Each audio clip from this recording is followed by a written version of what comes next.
Well, I'm joined now from the Central Lobby at Westminster by the Conservative MP Nadhim Zahawi. Well, let's start, Mr Zahawi, first on what the ambassador said, that Romanians are being used as a scapegoat for everything that goes wrong in Europe, and you're creating a prejudice. Well, I don't think that's a fair criticism. I think that the ambassador himself admitted in that interview that there are some Romanians already here working on the black market, and that's not right, and we will hopefully bring forward legislation that will penalise those who would pay people below the minimum wage or on black market economy. I think what the Prime Minister's done is listened to the country. I think this is an important debate to have. It's important to have it in Europe as well. There are many immigrants that come to the UK and contribute greatly in science and engineering and technology in lots of fields across the economy, and that's a good thing and to be welcomed.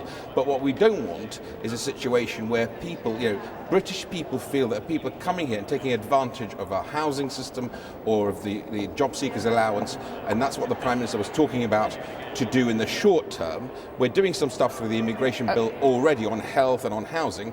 Some case law through Europe has allowed us now to go further, which is what this announcement is about.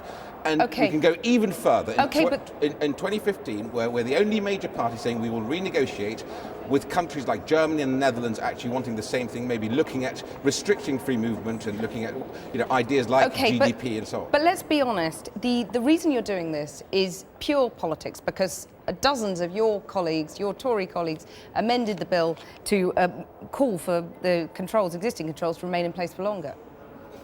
Well, we looked at every option, and as a coalition government, and I think this government is not about breaking any law, EU law or otherwise. Yeah, but why do it now? You've had months to consider this. Some of these changes won't even be in place in January when the controls lapse. You're quite right, and that's a legitimate question to ask.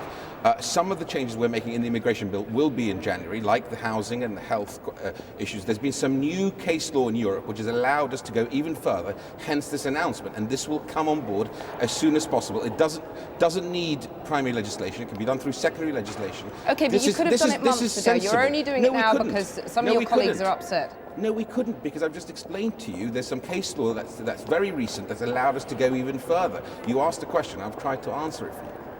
Well, how is it are any of their fears justified, your fears and your colleagues' fears? Because, as the ambassador said, Romanians currently in this country put 35% more into the public purse in Britain than they take out.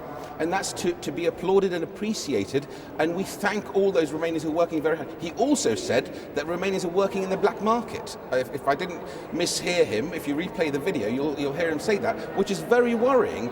It's one of the things we want to clamp down on. We also want to clamp down and make sure people don't come here and see us as a soft touch for housing benefit and for job seekers allowance, which is why we're making these changes. But why are you singling out the Romanians? For example, the black market claims. I mean, crime will go up has been an allegation made by numerous politicians. Do you fear that crime will go up? I don't think the Prime Minister said anything about that, so I don't think it's fair of you. I don't know which politicians you're quoting. All I can say is my Prime Minister has not said this. They've singled out the Romanians as particularly prone to criminal activity. For me, this has nothing to do with criminal activity. We've got a strong, robust legal system and a police force to deal with criminals. This is about making sure that people come here, contribute on day one, that they don't come and see us as a soft touch for job seekers allowance or for housing or for health tourism. That's what it's about. It's sensible, it's listening to the British people and making sure we have cohesive societies. If you want people to integrate and live together happily, you've got to make sure you carry the goodwill of the British public. Nadhim Zahawi, thank you very much for joining me. Thank you.